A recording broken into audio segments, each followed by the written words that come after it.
కాబట్టి ఎంతో సంతోషంగా వని మా మానినులు ఇరుదశ కొల్వగ జానుగ అల్లల్ల శైలజను దోకొనుచున్ మేనక చనుదించుటయును మౌనులతో శైల విభుడు మరి ఇట్లనియన్.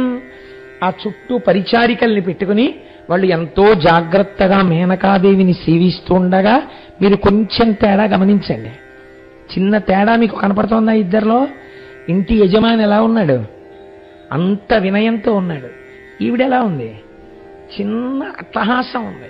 ఏమిటి అట్టహాసం? ఆ పెద్ద ఆయనే కాదు, మా అమ్మాయి చాలా గొప్పది, మనం పూజ చేసి కన్నాం, ఏం మా అమ్మాయి తక్కువ ఏంటి, ఎంత తపస్సు చేసి ప్రత్యక్షం చేసుకుందో, ఇప్పుడు కబురు చేశాడు, ఏం ఉత్తుత్తినే ఏం కబురంపించేయలేదు, మన అమ్మాయి అంత స్థాయి మన అమ్మాయికి ఉంది, మీరు ఏమంత పెద్ద, మేము దాసుండము అని మీరు అనక్కర్లేదు అన్నట్టుగా వచ్చింది బయటికి అని. పక్కన సంతోషం అంటే తన కూతుర్ని కూడా పట్టుకుని వచ్చింది. ఉండవలసింది, నేను మెచ్చుకుంటాను ఆ విషయం. ఆడపిల్లని కన్నవాడు అంత తలంచుకోక్కర్లేదు, సంతోషంగా అలా ఉండవలసింది ఆడపిల్ల తల్లి. 10 కాలాలకి అలా ఉండాలని నేను కోరుకుంటాను. కాకపోతే అది గర్వస్థాయిలో ఉండకూడదంతే. ఆ ఆనందం, ఆ పరిపూర్ణమైన తృప్తి ఉండవలసిందే. ఆడపిల్లని కన్నాం కాబట్టి ఇలా ఇలా ఇలా ఇలా ఉండమని నేను ఎప్పుడూ చెప్పను. కనుక మౌనలతో శైల విభుడు మరి ఇట్లనియన్. ఆ భార్య లోపల నుంచి బయటికి వచ్చింది. పోతన గారు ఒకరు చాలా గొప్ప వ్యక్తి అండి. నిజంగా ఏమి కవనమో ఎక్కడ ఏమీ చెప్పరు, మీరు అర్థం చేసుకోవాలి. అలా సెల్యులాయిడ్ మీద గీస్తారు బొమ్మలు, శాబ్దిక చిత్రాలు గీస్తారు.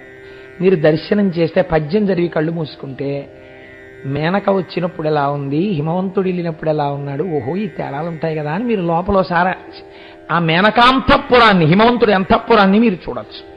సరే, ఇప్పుడు హిమవంతుడు ఆ సప్తర్షులతో అంటున్నాడు, ఎంత గొప్పవాడండి ఆ హిమవంతుడి వినయంలో. అదమా బాలక వచ్చను సదమలత హృదయులార సర్వేషునకున్ ముదితకు నీడుగ చూడు పదపడి శుభలక్షణములు పరికింపుడుగిన్. అదిగోనండి మా అమ్మాయి. ఈ అమ్మాయి పార్వతీదేవి గురించే కదండి శంకరుడు పంపాడు. అదిగో మా అమ్మాయి, ఆ అమ్మాయి చూసారా ఎంత బాగుంటుందో. అందుకేనండి శివుడు అంతటి వాడు మిమ్మల్ని పంపించాడు. అంటే తేడా కదండి. ఒక తండ్రి ఆర్తి చూపించుకున్నాడు హిమవంతుడు. అదిగో అయ్యా చూడండి మా అమ్మాయి శుభలక్షణములు కలిగినటువంటిది. ఈ అమ్మాయి సర్వేశ్వరుడైనటువంటి శంకరుడికి, శంకరుడు ఈ అమ్మాయికి అన్ని విధాలుగా అన్యోన్యంగా దాంపత్యం ఉంటుందా? మీరు పెద్దలు, మీరు చూసి చక్కగా చెప్పండి. అన్ని విధాలా శుభలక్షణాంగి అయి నా కుమార్తె ఉన్నదా? శుభలక్షణాంగి నా కుమార్తెను ఆయన అనలేదు, సప్తర్షులను చూసి మీరు నిర్ణయించండి అన్నాడు. సప్తర్షులు ఆ ఇంట్లో పడుకున్నారండి. ఇంకేం కావాలి మీకు? సప్తర్షులు మరునాడు తెల్లవారుజామున లేచి ఆ ఇంట్లో స్నానాలు చేశారు. సప్తర్షులు రాత్రి పడుకుంటే ఉతినే పడుకుంటారండి. వాళ్ళు తినేసి టీవీ పెట్టండి కాసేపు అంటారేంటి? వాళ్ళు అలా ఏమనరు. సప్తర్షులు కాస్త పలహారం ఏదో తీసుకుంటే అసలు ఎలా తీసుకుంటారండి? అసలు వాళ్ళు తీసుకుని వాళ్ళు కూర్చున్నారనుకోండి, హిమవంతుడు వెళ్ళి వాళ్ళతో ఏం మాట్లాడతాడు? అయ్యా ఈ మధ్య మీరు ఫలానా సీరియల్ చూశారా అంటాడేంటి? ఆయన దగ్గరికి వెళ్ళి మాట్లాడినప్పుడు సప్తర్షులతో ఏది మాట్లాడతారో అది మాట్లాడతారు. మాట్లాడితే సప్తర్షులు దాని గురించి ఎలా మాట్లాడతారు? అటువంటి మాటలు వాళ్ళు మాట్లాడిన తర్వాత బాగా పొద్దుపోయిన తర్వాత అయ్యా మీరు విశ్రమించండి అంటే 7 ఋషులు అరుంధతీదేవి ఆ ఇంట నిద్ర చేసి బ్రాహ్మీ ముహూర్తంలో నిద్రలేచి వాళ్ళు స్నానాధికములను పూర్తి చేసుకుని వాళ్ళు పొడిబట్టతో ఒళ్ళు తుడుచుకుని పంచెలు కట్టుకుని వాళ్ళు ఇంట్లో కూర్చుని దేవతార్చన చేసి ధ్యానం చేస్తుంటే వారెక్కడున్నారో అక్కడికి దేవతలు రావలసిందే కదండి. సమస్త దేవతలు వచ్చి నిలబడతారు. వారి పూజలు అందుకోవడానికి ఈశ్వరుడు రావాలి. ఇప్పుడు ఎవరు పావనం అవుతున్నారు? హిమవంతుడు పావనం అవుతున్నాడు. అందుకుని చెప్పాడు మహానుభావుడు శంకరుడు, వీళ్ళ 7 పంపించడం వెనకాటల రహస్యం అది. కాబట్టి ఇప్పుడు వెళ్ళి ఆ రాత్రి వాళ్ళు అక్కడ ఉండి చక్కగాను పాలకూళ్ళు కుడిచి శైలాధపుని ఇంట రమణతోట నాటి రాత్రి ఉండి గౌరి తండ్రి తమకు కట్టంగా ఇచ్చిన సత్ప్రియంబుతోట సమ్మతించి 7 పాలకూళ్ళు తిన్నారు. చక్కగా తిని పడుకుని మరునాడు పొద్దున్న దేవతార్చన చేసుకుని బయలుదేరబోతుంటే అయా మహాత్ములు మీరు మా ఇంటికి వచ్చారు, చాలా సంతోషం అని 7 ఋషులకి అరుంధతీదేవికి బట్టలు పెట్టారు మేనకా హిమవంతులు. ఏమి భాగ్యం అండి, అటువంటి వాళ్ళ చేతిలో పడడం కదా. వాళ్ళు ఏం కోరుతారా, పుచ్చుకుంటారా? అటువంటి వాడు పుచ్చుకోవడం, పుచ్చుకున్నది కట్టుకోవడం. ఆయన కట్టుకున్నాడు అనుకోండి, సప్తర్షుల్లో ఒక ఆయన ఒక పంచ, వాళ్ళ జీవితాలు వెలిగిపోయాయి అంతే. కాబట్టి ఇప్పుడు 7 బట్టలు పెట్టుకున్నాడు, అరుంధతీదేవికి బట్టలు పెట్టుకున్నారు. బయలుదేరి వాళ్ళు పరమ సంతోషంగా కైలాస పర్వతానికి వెళ్ళారు. వెళ్ళి 7 పార్వతీదేవి గురించి శంకరుడికి చెప్తున్నారు. వాళ్ళు ఏం చెప్పాలండి వెళ్ళిన వాళ్ళు? వెళ్ళామండి, మాట్లాడామండి, ఒప్పుకున్నారండి అని కదా అనాలి. మీరు ఒక విచిత్రం చూడండి, లోకంలో ఒక చిత్రమైన పోకడ ఉంటుంది. సాధారణంగా ఆడపిల్ల ఇంటికి పెళ్లి చూపులకి వెళ్తున్నామని చెప్పి వెళ్తారు. ఆడపిల్ల ఇంటికి పెళ్లి చూపులకి వెళ్ళేటప్పటికి ఎలా ఉంటుందో వాతావరణం తెలియని వాళ్ళం ఏం కాదు, అందరికీ తెలుసున్నది. పెళ్లి చూపులు లేకుండా పెళ్లి చేసుకున్న మహాత్ములు ఉన్నారంటే ఎక్కడన్నా ఉన్నారేమో, ఒకరిద్దరు నాకు తెలియదు. కాబట్టి ఏదో అట్టహాసం, స్వీట్లు, హాట్లు, టేబుళ్ళు, టీపాయిలు, కప్ బోర్డులు అవన్నీ సర్దేసి చాలా లగ్జూరియస్గా ఇల్లు కనపడేటట్టుగా పెట్టి ఏదో పెద్ద అల్లరి చేసి వచ్చినటువంటి వాడికి అన్నీ చూపించి, చాట్ నుంచి చూసి మాట నుంచి చూసి వాడు పొడుగు ఎంత ఉన్నాడు, మన పిల్ల పొడుగు ఎంత, ఈ లెక్కలు కట్టేవాళ్ళు కొంతమంది చాలా నైపుణ్యం ఉన్నవారు ఉంటారు, వారిని రప్పించి వారిని అక్కడ పెట్టి చాలా తెలివితేటలుగా మాట్లాడి అవతల వాళ్ళకి ఎంత ఐశ్వర్యం ఉందో లాగగలిగిన వాళ్ళని రప్పించి, నీ కూతురు వెళ్ళి ఐశ్వర్యం ఎత్తుకోవాలా, వాళ్ళకుందని నువ్వు పంపిస్తున్నావా? నడువడిగలిగిన నీ కూతురు శ్రీ మహాలక్ష్మిగా ఇంటికెళ్ళి వాళ్ళు కోట్లకి పడగలెత్తాలి. అలా నీ కూతుర్ని పంపు, నారాయణుడి ఇంటికి పంపానని. వాళ్ళ ఐశ్వర్యం గురించి నువ్వెందుకు విచారణ చేస్తావు? నీ కూతురు వెళ్ళాక వాళ్ళు పొంగిపోవాలి. ఆ అమ్మాయి వచ్చిన వేళ మేము ఏ స్థాయికి వెళ్ళామో చూడండి అనుకోవాలి. అందుకే బిడ్డొచ్చిన వేళ గొడ్డొచ్చిన వేళ అంది మన శాస్త్రం. కనుక అలా లేదుట.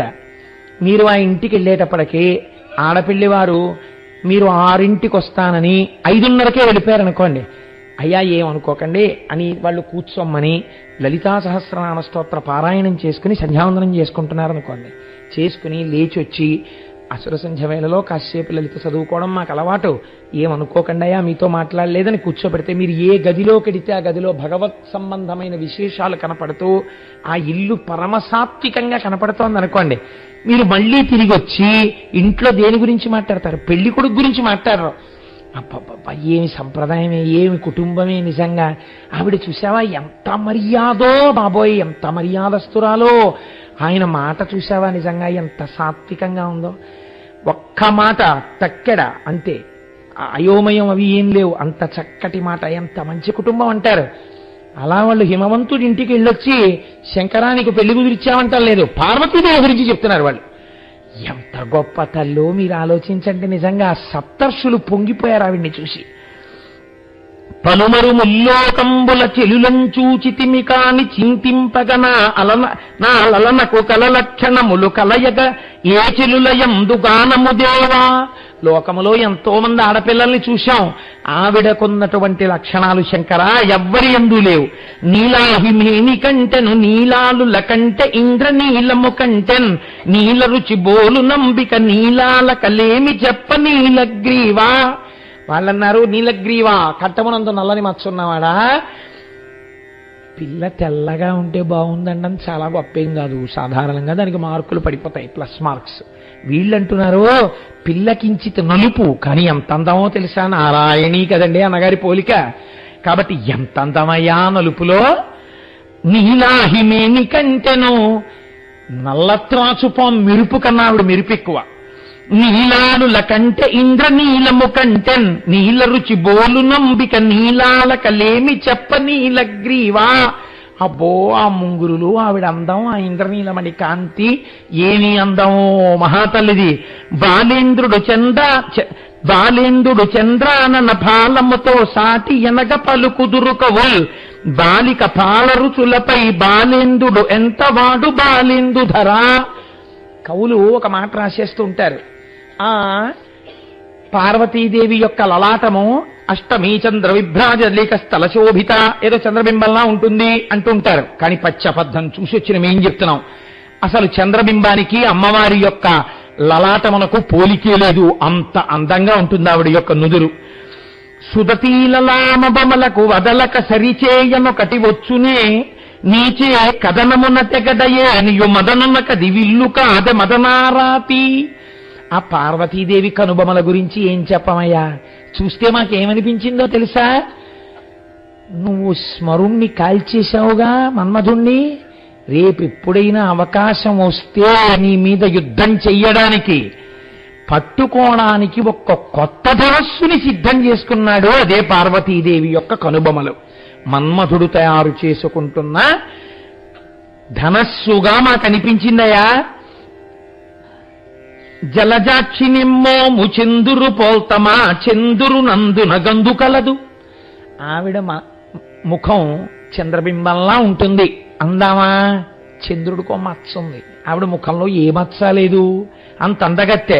కన్నియవదనంబు కమలంబు బోల్తమా కమలంబు పుట్టుచో గసటు కలదు. పోని కమలంలా ఉంటుంది ఆవిడ ముఖం, అందామా? కమలం బురదలో పుడుతోంది కాబట్టి ఆవిడికి ఈ ముఖం పుట్టేటటువంటి ఈ కింది ప్రాంతం అలా బురదగా ఏదో చెమటలు పట్టేసి మచ్చలు పడిపోయి ఏం లేదే. మోహనాంగి ముఖంబు ముకురంబు బోల్తమా ముకురంబు నందున మృదువు లేదు. అబ్బో చాలా ముత్యంలా ఉంటుందండి ఆవిడ అని ఏమైనా అందామా? ఆ ఆవిడ ముఖానికి ఉన్న మృదుత్వం ఈ ముకురానికి ఎక్కడుంది? మానిని వదనంబు మణి పంక్తి బోల్తమా మనులెల్లరాలను మాటగలదు. ఏదో పోని మాణిక్యంతో పోలుద్దాం అమ్మవారి ముఖం అందామా? మాణిక్యాలన్నీ రాళ్లే అని లోకంలో ఒక వదంతి. రాళ్లే కదండి వజ్రాలన్నీ, కాబట్టి రత్నం రాయే, రాతితో ఆవిడ ముఖాన్ని ఎలా పోలుస్తామండి? కాబట్టి కుదరదు. ఇంకనేమి బోతమింతియాననముతో సృష్టినేమి సాటి చేయవచ్చు. మగవ మగము కాంతి మలహారణీయాన త్రిభువనంబులందు అభినవంబు. ఏం పోల్చమయ్యా? ఆవిడ ముఖంతో పోల్చడానికి సృష్టిలో ఇంకో వస్తువు లేదు. ఆవిడ ముఖానికి ఆవిడ ముఖమే సాటి. అంత అందమైన ముఖమయ్యా పార్వతీదేవిది అని చెప్పి, లలనామణియగు పార్వతి విలసిత కళ్యాణ రూప విభవము చెప్పన్ మలహరణీయాన సుమి జలజాసనుకైన జనదు చంద్రాభరణ. చంద్రుణ్ణి ఆభరణంగా పెట్టుకున్న ఓ శంకర, ఆ పార్వతీదేవిని చూసొచ్చి చెప్పు ఎలా ఉంటుందో అని చెప్పాలనుకుంటే 4 ముఖాలున్న చతుర్ముఖ బ్రహ్మ చెప్పలేడు. మేము నిజం చెప్తున్నాం. అటువంటి అందగత్తె ఆవిడ. అంటే శంకరుడు చాలా సంతోషించాడు. అయితే వాళ్ళు పిల్లనిస్తారన్నారు కదా, ఆ విషయం చెప్పండి. ఇస్తానన్నారు శంకర. ఇప్పటికి వాళ్ళకి గుర్తొచ్చింది అసలు వెళ్ళిన విషయం. అంటే అసలు పార్వతీదేవిని చూసినటువంటి సంతోషంలో వాళ్ళు వెళ్ళిన పనికి సంబంధించినటువంటి విషయాన్ని చెప్పడం మరిచిపోయారు. పిల్లనిస్తానన్నారు కదా, చాలా సంతోషం. అయితే ఇంకెందుకు, సప్తర్షులు మీరున్నారు కదా, శుభలేఖ రాయించేద్దామా? ఇంకైతే పంపించేద్దామా హిమవంతుడికి? రాయించేద్దామండి. శుభలేఖ రాసేశారు.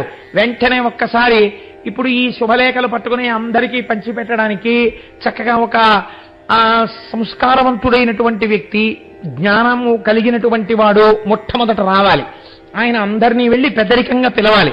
పిలిచేటప్పుడు శుభలేఖ పట్టుకుని ఇంట్లో పిల్లలకి ఆలిపట్టం టర్రని పట్టుకుని ఎవరింటికో వెళ్ళి, ఏమంటే మా అక్క వెళ్ళి మా నాన్నగారు మీకు ఇచ్చి రమ్మన్నారు, వస్తే రమ్మన్నారు, చస్తే చావమన్నారంటే ఎవడెళ్తాడా ఇంటికి?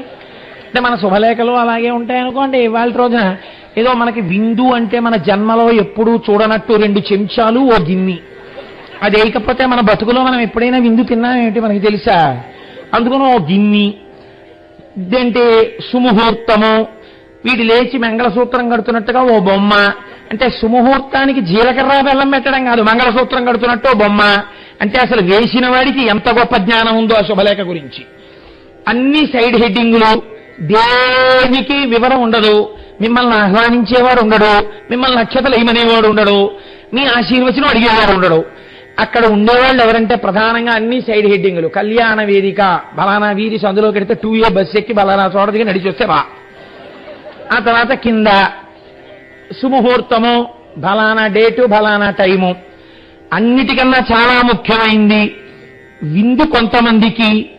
ఆ తర్వాత భోజనాలు కూడా చాలా పెద్ద హోటల్లో ఎక్కడైనా పెడుతుంటే ఆ కార్డు ముక్కొక్కటి క్లిప్పు చేసి కొంతమందికి, మళ్ళీ అందులో మళ్ళీ పంక్తి భేదం పెట్టి విందు నా బొంద ఓ సైడ్ హెడ్డింగు. ఇన్ని గంటల ఇన్ని నిమిషాలకి నువ్వు అన్నార్తుడవై ఆకలితో చచ్చిపోతున్న వాళ్లే వస్తే ముష్టివాళ్లు తిన్నట్టుగా వెళ్ళి ఇలా అడిగితే ఒకడు నీ చేతిలో చెప్పులు వేసుకుని పళ్ళెం పెడతాడు. ఆ పళ్ళెం పట్టుకుని నువ్వు ఇంకోటి దగ్గరికి వెడితే వాడు ఇలా సవ్యసాచిలా ఎడం చేత్తో అన్నం పెట్టి కుడి చేత్తో పప్పేస్తాడు. నువ్వు మళ్ళీ ఇంకో ఇంటికి ముష్టికి వెళ్ళినట్టు ఇంకో దగ్గరికి వెడితే వాడు అప్పడమో ఒడియమో వాడేస్తాడు. వేసిన తర్వాత అప్పుడు ఇవన్నీ పట్టుకుని ఎవరైనా చూస్తారేమో అని దొంగ ఎక్కడ ఖాళీ ఉంటే అక్కడికో మూలకెళ్ళి నువ్వు తింటూ ఉంటే ఏ ఇప్పడం కావలసిన వాళ్ళు నీ మోచేతికి తగిలితే ఈ పళ్ళెం కింద పడిపోతుంది. అక్కడి నుంచి మళ్ళీ మంచినీళ్ళు కావాలంటే ఎవరిచ్చేవాళ్ళు ఉండరు. ఓ బల్ల మీద ఉంటాయి తెల్లటి గ్లాసులతో, అవి నువ్వు కొంచెం గట్టిగా పట్టుకుంటే పగిలిపోతాయి, నొక్కుపోతాయి. అలాంటి గ్లాసులు ఎడం చేత్తో ఈ పళ్ళెం పట్టుకుని కుడి చేత్తో నీళ్లు తాగి ఇంకొంచెం నీళ్లుంటే ఎక్కడ పెట్టుకోవాలో తెలియదు, నెత్తి మీద పెట్టుకోవాలి, ఇంకా లేకపోతే జేబులో పెట్టుకోవాలి ఆ గ్లాసు. ఇంత గొప్ప విందులు మనవి. అటువంటి అప్రాచ్యపు విందు పెట్టిన వాళ్ళు కారు. భారతీయ సంస్కారములో పిలిచిన వాళ్ళని ఎంత అందంగా పెట్టాలో అలా పెట్టిన వాళ్ళు భోజనాలు. అంతేగాని మీ అందరికీ పాపం అన్నం లేదు, ఏదో మా అమ్మాయి పెళ్లి చేస్తున్నాం కాబట్టి వచ్చి పడి తినండి, అవి అంటే అసలు అర్థం లేదు. నన్ను క్షమించండి, నేను ఇలాగా విమర్శించానని అనుకోకండి. ఒక పెళ్లి భోజనానికి పప్పు, కూర, పచ్చడి, పులుసు, సాంబారు, పళ్ళు, బొప్పాయి దగ్గర నుంచి అప్పడాలు, ఒడియాలు, ఏంటది హాట్ చాట్, అవి ఐస్ క్రీములు, కూల్ డ్రింకులు, నా బుర్ర నా బొలికి ఎందుకండి ఇవి ఎక్కడ పెడతారో తెలుసా మీకు? ఇది ఇక్కడి సంప్రదాయం కాదు. ఉత్తర భారతదేశంలో పెళ్లి చేసుకునేటప్పుడు ఓ పక్కన అవదా పెళ్లి, సాయంకాలం 6ంటికి వస్తారు, ఏదో తింటాడు కాసేపు డ్యాన్స్ చేస్తాడు, ఏదో తింటాడు కాసేపు పాట పాడతాడు, ఏదో తింటాడు కాసేపు భంగ్రా అంటారు. సుముహూర్తం వరకు వాళ్ళు, సాయంకాలం వచ్చిన వాళ్ళు అర్ధరాత్రి వరకు ఆడుతూ ఉంటారు, పాడుతూ ఉంటారు. కాబట్టి అరిగిపోతుంటుంది, పెడుతూ ఉంటాడు, ఏదో కాసేపు శనగలు తింటాడు, అలా పెడతాడు, ఏదో డ్రింకు తాగుతాడు. నీ ఇంట్లో తినేది అరగంట ఎందుకింది? ఇన్ని పెడితే అసలు ఏం తినాలో తెలియక అలా నిలబడిపోయి ఉండిపోతుంటాడు ఒక్కొక్కరు. అది అసలు నిజంగా ఒక వ్యక్తిని పిలిచి మర్యాదగా నువ్వు భోజనం పెట్టాలనుకుంటే చక్కగా కూర్చోపెట్టి వారికి వడ్డించు. అది లేదు, ఎందుకో ఇక్కడి నుంచి అక్కడ వరకు గిన్నెలు, వీడు ఇక్కడి నుంచి ఒక్కొక్కటే అసలు సూపర్ బజార్లో చూసుకుంటున్నట్టుగా చూసుకుంటూ ముందెళ్ళాలి. వీళ్ళు ఏమున్నాయి, ఇందులో ఏం తినాలి, అక్కడ మళ్ళీ జట్టీలు. ఆ గబుక్కుని భార్యతోటి ఏమిటివన్నీ ఏం తిందాం ఇవాళ అంటే సాంబారు అన్నం తిందాం అంటుంది ఆవిడ. నీ మొహం ఎప్పుడు నువ్వు చేసేదే కదా, నేను ఇవాళ చెప్తా, ఎక్కడికన్నా వచ్చేటప్పటికి పీక్కుపోతారు ఎప్పుడు పెట్టనట్టు, అయితే మీరు అన్నట్టు అని మొహాలు ముక్కులు ముడిచేసుకోవడాలు. ఎందుకు వచ్చిన వాళ్ళండి? ఏమిటో ఈ పెళ్లిళ్ళ గందరగోళాల అర్థం కానటువంటి స్థితి. సరే, ఇంతకీ అక్కడ మిమ్మల్ని అయ్యా మా అమ్మాయికి అక్షతలు అయ్యండి అని అడిగేవాడు ఎవరు ఉండడు. తినేసిన తర్వాత పన్ను పుచ్చుకునే వాళ్ళు రసీదు పుస్తకాలు ఎట్టుకున్నట్టు పుస్తకం పెట్టు కూర్చుని ఉంటారు అక్కడ. మీరు వెళ్ళి 2 చెవులు పెట్టుకుని ఆత్రేశార్చనానసా సామాశ్వాత్రయారుషేయ ప్రవరాన్విత ఆత్రేశగోత్ర అపస్తంభ సూత్ర కోటేశ్వర శర్మ అహంభవ వివాదయే అని మీరు మళ్ళీ కోటేశ్వరరావు అంటే 4-5 ఇంతకు ముందున్నారని ఇంటి పేరు చెప్పండి అంటాడు వాడు. చాగంటి కోటేశ్వరరావు ఏంటి ఇచ్చారు అంటే మీరు కవర్ ఇస్తే ఉండండి అంటాడు.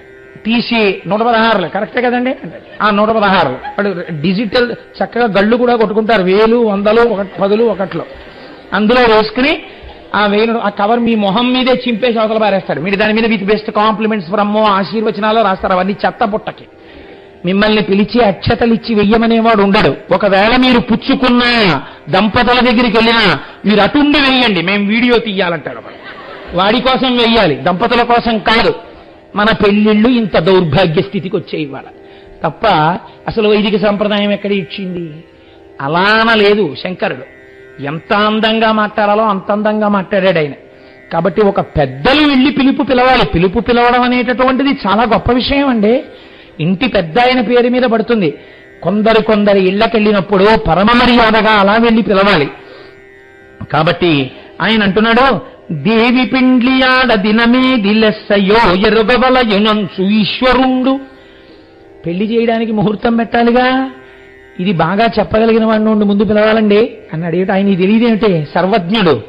ఆయన ఆ పెద్దరికం అలా ఇచ్చాడు లోకానికి చూపించడానికి. భారతీషు తలచ బాలెండు జూటుని తలపుతో నాకు డధాత వచ్చే. సరస్వతీదేవి పతి అయిన చతుర్ముఖ బ్రహ్మగారిని మనస్సులో తలుచుకున్నాడు. వెంటనే గబగబా బ్రహ్మగారు వచ్చారు. ఏమయ్యా ఏది ముహూర్తం పెట్టో అన్నారు. అనగానే ముహూర్తం పెట్టారు, శుభలేఖలు వేసేశారు. ఆ శుభలేఖలన్నీ పట్టుకుని చక్కగా గబగబా బయలుదేరి సర్వలోకాల్లోనూ ఇచ్చేశారు. అందరూ మగపెళ్లి వారి ఇంటికి వచ్చేస్తున్నారు శంకరుడి ఇంటికి. ఒక్కొక్కళ్ళు ఎవరెవరు వచ్చారట. దేవర పెండ్లినేడనుచుదేజము సొంపున భోగరాయుడై దేవతలందరూ కొలువ దేవమునుల్ నుతి చేయగా శచీదేవియు తాను కూడి చనుదించ మహేంద్రుడు పెంపుతోడనై రావణదంతి నెక్కి మునిరంజను కొండకు వెండి కొండకున్. ఈ వెండి కొండకున్నన్న మాటతో వచ్చిన పెళ్లివారి మీద పద్యాలు రాశారండి పోతన గారు. 15 రోజులు చదివి చెప్పినా చాలు. ఎంత గొప్పగా ఒక్కొక్కళ్ళు వచ్చారో రాశారైనా. అన్ని పద్యాలు అంతే, వెండి కొండకున్నట్టు పూర్తి చేశారు. ఎంత పొంగిపోయి వెళ్ళిపోయిందో ఆ గంట ఆయనకి. కనుక ఇంద్రుడు బయలుదేరి శచీదేవితో ఐరావతం ఎక్కి వచ్చాడు. వచ్చేటప్పుడు ఎవరి పతాటోపానికి తగినట్టు వారు రావాలి కదండి మరి. అందుకని దండధరం మహాగణులు దగ్రులు కింకరులు ఒలిగొల్వ నుద్దండు లూలాయ వహండయి దర్పముతో మణిభూషణంగుడై దండధరుండు వచ్చె ఘనదండము కేల వెలుంగ కామిని మోడితుడై మనోజన మద మర్దన కొండకు వెండి కొండకు. యమధర్మరాజు గారి చేతిలో తన దండం పట్టుకుని భార్యతో కలిసి ఆయన వచ్చారు. నొసల విభూతి బూసి కడునున్నని ఏనుగు తోలు కప్పి రాజసమున పాములం తొడిగి చారు త్రిశూల పినాకహస్తుడై వసగిన వెట్కతో దనదు నింతియు తానును వచ్చ సూలిదా బసవని నెక్కి జూట హిమభానుని కొండకు వెండి కొండకున్. ఈ వచ్చినటువంటి దేవతలందరితో కలిసి పరమేశ్వరుడు కూడా బయలుదేరడానికి సిద్ధపడుతున్నాడు. ఘన శృంగారముతో మహామహిమతో కళ్యాణియం తాళసజ్జననిత్తోల్లాసులు పుణ్య భాగవతులు సంసార దూరాత్మకుల్ సనకాదుల్ కడుకొల్వ మెంట నరిగన్ సంప్రీతితో మదరుందనగుందభ్యుడు వెండి కొండకు ఖగేంద్రారూఢుడై రూఢితో. పక్కన శ్రీ మహాలక్ష్మి వస్తుండగా గరుత్మంతుడి మీద సనక సనందనాది మహర్షులు సేవిస్తుండగా మంచి వైభవంతో ప్రకాశించిపోతూ పట్టుపుట్టం కట్టుకుని శ్రీ మహావిష్ణువు వచ్చారు. వలనొప్ప మునులు కొనవగ కలహంసాదేశు నెక్కి గ్రక్కున వాణీలనయుతాను వచ్చెను జలజాత భవందురజత శైలము కడకున్. ఆ సరస్వతీదేవితో కూడుకున్న వాడై హంసవాహనం ఎక్కి మహానుభావుడైనటువంటి చతుర్ముఖ బ్రహ్మగారు వచ్చారు. ఆ వాళ్లతో పాటుగా సమస్త దిక్పాలురు వచ్చారు, సమస్త దేవతలు వచ్చేశారు, ఋషుల యొక్క శిష్యులు వచ్చేశారు, సనక సనందనాది మహర్షులు వచ్చేశారు, ప్రమథగణాలు వచ్చేశారు. వారితో పాటుగా వీరభద్రుడు మొదలైనటువంటి వాళ్ళు వచ్చేశారు. నందీశ్వరుడు బయలుదేరాడు. ఇంతమందితో కలిసి శంకరుడు బయలుదేరి కైలాసం ఖాళీ అయిపోయింది, సత్యలోకం ఖాళీ అయిపోయింది, వైకుంఠం ఖాళీ అయిపోయింది. సమస్త లోకాలలో ఉన్నటువంటి దేవతలు, ఋషులు, దిక్పాలుల భార్యలు అందరూ బయలుదేరిపోయి శంకరుడు వెనకాతల పెద్ద ఊరిరిగింపొకటి బయలుదేరింది. రేపు శంకరుడితో మనం అలాగే వస్తాం. అలాగే చతుర్ముఖ బ్రహ్మగారు, సరస్వతి, లక్ష్మీ, నారాయణుడు, నారదుడు, సప్తర్షుల భార్యలు వీళ్ళందరూ వస్తారు మనతో పాటు. ఆనాడు ఎలా వచ్చారో అలా మనం వచ్చి పొంగిపోవాలని అలా పెట్టాం. అందుకే అలా బయలుదేరి వాళ్ళందరూ వస్తున్నారు. వస్తుంటే శివుడు ప్రయాణం చేస్తూ వస్తున్నట్ట. ప్రతపాములనెల్ల పరిహారమును చేసి మరి క్రొత్త పాముల మణులు తొడిగి. ఇప్పుడు మళ్ళీ పెళ్లి కొడుకు కదండి, పాత పాములన్నీ తీసేసి లోపల పెట్టేసి కొత్త పాముల్ని పెట్టుకున్నట్ట. అంతే తప్ప పాములు వదలడం. చూసారా, పెళ్లికి వెళ్తారని మీరెందుకని వదిలేడు. ఇన్నాళ్ళు ఎవరు ఆశ్రయించి ఉన్నారో అప్పుడు వాళ్లే. ఇది శంకరుడు అంటే. అందుకని పాత పాములన్నీ తీసి లోపల పెట్టేసి కొత్త పాముల్ని పెట్టుకున్నాడు చక్కగానే. దండశూకాధీసు తల చుట్టుగా చుట్టి పొరుపారనెద భూతి పూత పూసి చక్కగా ఒంటి నిండా పౌడర్ రాసుకున్నట్టుగా ఆ భూతిని, ఆ భస్మని రాసుకున్నాడు. పొడల నున్నని క్రొత్త పుట్టంబు ధరించి ఏనుగు చర్మంబు మెనగప్పి. ఓ మంచి పట్టుపుట్ట ఒకటి కట్టుకున్నాడు, ఏనుగు తోలు వదిలిపెట్టాడు, దాన్ని పైన చక్కగా కప్పుకున్నాడు. ఏనుగు చర్మంబు మెనగప్పి నీలకంధరమున నిమ్మితో పటికంపు పూససరులు వేచి పొలుపు మిగుల చెలువు చేసి ఇట్లు శివుడు చతుర్దశ భువన రాజ్యలక్ష్మీ పొలుపు మిగుల.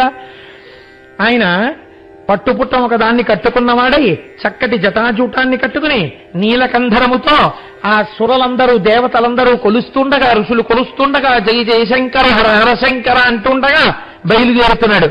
ఘని ఘనిల్లున వైతో ఘనమైన రంకెల కులశైల గుహలు ఘూర్నిలిచలం